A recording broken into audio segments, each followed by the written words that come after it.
வணக்கம், welcome to ருசிகர உணவு. நம்ம எல்லாருக்குமே ரோட் சைடில் அந்த VandiKadai மசாலா பட்டாணி ரொம்ப பிடிக்கும். அதை தான் எப்படி செய்கிறதுன்னு பார்க்க போகிறோம். அதுக்கு நான் 1 கப்பு பச்சை பட்டாணியை நல்லா கழுவிட்டு 8 மணி நேரம் ஊற வச்சுருக்கேன். நீங்கள் 6லேருந்து 8 மணி நேரம் ஊற வச்சுக்கோங்க.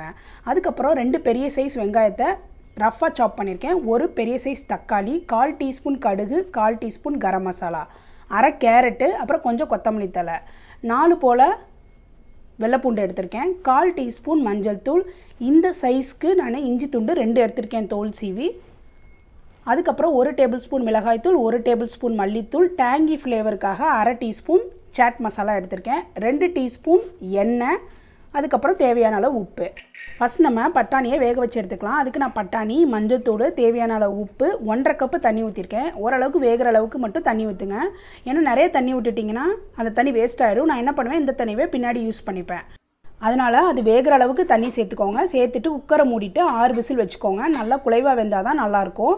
இப்போ நம்ம ஒரு மிக்ஸி ஜாரில் வெங்காயம், தக்காளி, பூண்டு, இஞ்சி எல்லாத்தையும் சேர்த்து நல்லா நைஸாக அரைச்சி எடுத்துக்குவோம். இந்த அளவுக்கு அரைச்சி எடுத்துக்கோங்க. வாங்க செய்ய ஆரம்பிக்கலாம். இதுக்கு நான் ஒரு கடாயில் 2 டீஸ்பூன் எண்ணெய் விட்டுருக்கேன். எண்ணெய் காஞ்சதும் கடுகை போட்டுடுறேன். கடுகு நல்லா பொரிஞ்சதுக்கப்புறம் நான் அரைச்சி வச்சுருக்க அந்த தக்காளி, வெங்காயம், இஞ்சி பூண்டை இதில் சேர்த்துக்கலாம். சேர்த்துட்டு ஒரு கிளறிட்டு தேவையான அளவு உப்பு சேர்த்துக்கலாம்.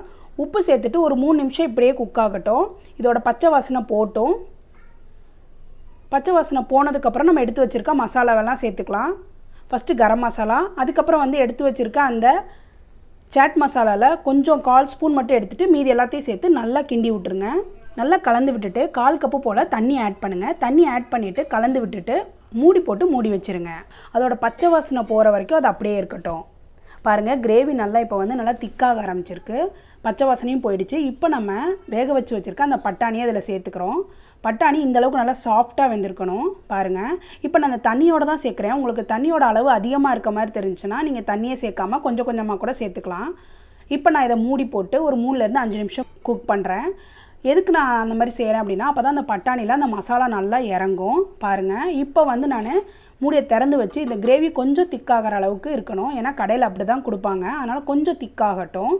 இதுக்கு 2லேருந்து 3 நிமிஷம் தான் ஆகும். பாருங்கள், 3 நிமிஷம் கழிச்சு பார்த்தீங்கன்னா நல்லா திக்காக இருக்குது. இந்த அளவுக்கு தான் இருக்கும் கடையில் கொடுக்குறது. இப்போ நான் கொத்தமல்லி தழை தூவி எடுத்து வச்சுருக்க அந்த சாட் மசாலாவையும் லைட்டாக தூவிக்கிறேன். அப்போ தான் நல்லாயிருக்கும், டேஸ்ட்டு சூப்பராக இருக்கும். பாருங்கள், தூவியாச்சு. இப்போ நான் இதை நல்லா மிக்ஸ் பண்ணிவிட்டு சர்விங் பவுலுக்கு மாற்றிக்கிறேன். இந்த சில் கிளைமேட்டுக்கு நல்லா சூடாக சாப்பிட்றதுக்கு சூப்பராக இருக்குங்க. ட்ரை பண்ணி பார்த்துட்டு எப்படி இருந்துச்சுன்னு கமெண்ட் செக்ஷனில் சொல்லுங்கள். கடையில் கொடுக்குற மாதிரியே வெங்காயம், கேரட்டு, கொத்தமல்லி தலையெல்லாம் போட்டு மசாலா பட்டாணி ரெடி ஆகிடுச்சு. குழந்தைங்கள்லாம் கண்டிப்பாக விரும்பி சாப்பிடுவாங்க. ட்ரை பண்ணி பாருங்கள். இந்த வீடியோ உங்களுக்கு பிடிச்சிருந்துச்சுன்னா லைக் பண்ணுங்கள், ஷேர் பண்ணுங்கள், என்னோடய சேனலுக்கு சப்ஸ்கிரைப் பண்ணுங்கள். ருசிகர உணவு, முகம் அறியாமல் சுவை அறிவோம். நன்றி.